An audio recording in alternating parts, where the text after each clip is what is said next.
ಒಂದು ಸಣ್ಣ ಹಳ್ಳಿಯಲ್ಲಿ ವಾಣಿ ಮತ್ತು ಮಂಜುನಾಥ್ ಎಂಬ ದಂಪತಿಗಳೊಂದು ಬಡತನದಲ್ಲಾದರೂ ಸಂತೋಷದಿಂದ ಬದುಕುತ್ತಿರುವ ಕುಟುಂಬವಿತ್ತು.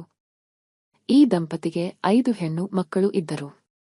ಅವರು ಬದುಕು ನಿರಾಳವಾಗಿದ್ದರೂ ಮನಸ್ಸು 100 ಹೊತ್ತಿನ ಬೆಳಕುಗಳಂತೆ ಹೊಳೆಯುತ್ತಿತ್ತು. ಮೊದಲನೇ ಮಗಳು ಹರಿಸ್ಮಿತಾ ತುಂಬಾ ಪ್ರಜ್ಞಾವಂತಳು, ಓದಿನಲ್ಲಿ ಚಾತುರ್ಯವಳಾಗಿದ್ದಾಳೆ.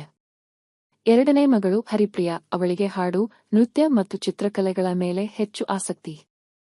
ಮೂರನೇ ಮಗಳು ಹರಣಿ, ಪುಸ್ತಕಪ್ರಿಯಳು, ಯಾವಾಗಲೂ ಹೊಸ ಹೊಸ ವಿಷಯ ತಿಳಿದುಕೊಳ್ಳಲು ಇಚ್ಛಿಸುವಳು.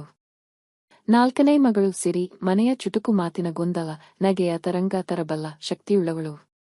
ಕೊನೆಯ ಮಗಳು ನಯನಿ, ಮುದ್ದಾದ ಬಾಲೆ, ಮನೆಯ ಎಲ್ಲರ ಮೆಚ್ಚಿನವಳು. ಈ ಕುಟುಂಬದಲ್ಲಿ ಆರ್ಥಿಕ ಅಡಚಣೆ ಇದ್ದರೂ ಪರಸ್ಪರದ ಪ್ರೀತಿ, ಗೌರವ, ಸಹಕಾರ ಇವುಗಳೇ ಅವರ ನಿಜವಾದ ಆಸ್ತಿಯಾಗಿವೆ.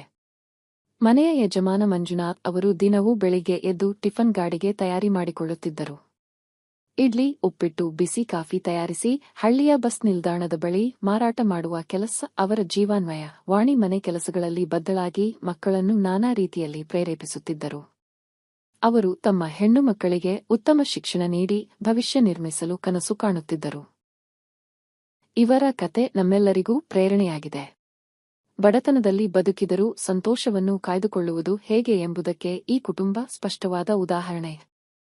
ಹಣದ ಕೊರತೆ ಇದ್ದರೂ ಪ್ರೀತಿಯ ಕೊರತೆ ಇಲ್ಲದ ಈ ಮನೆ ನಮಗೆ ಮಾನವೀಯತೆಯ ನಿಜವಾದ ಅರ್ಥವನ್ನು ತಿಳಿಸುತ್ತದೆ.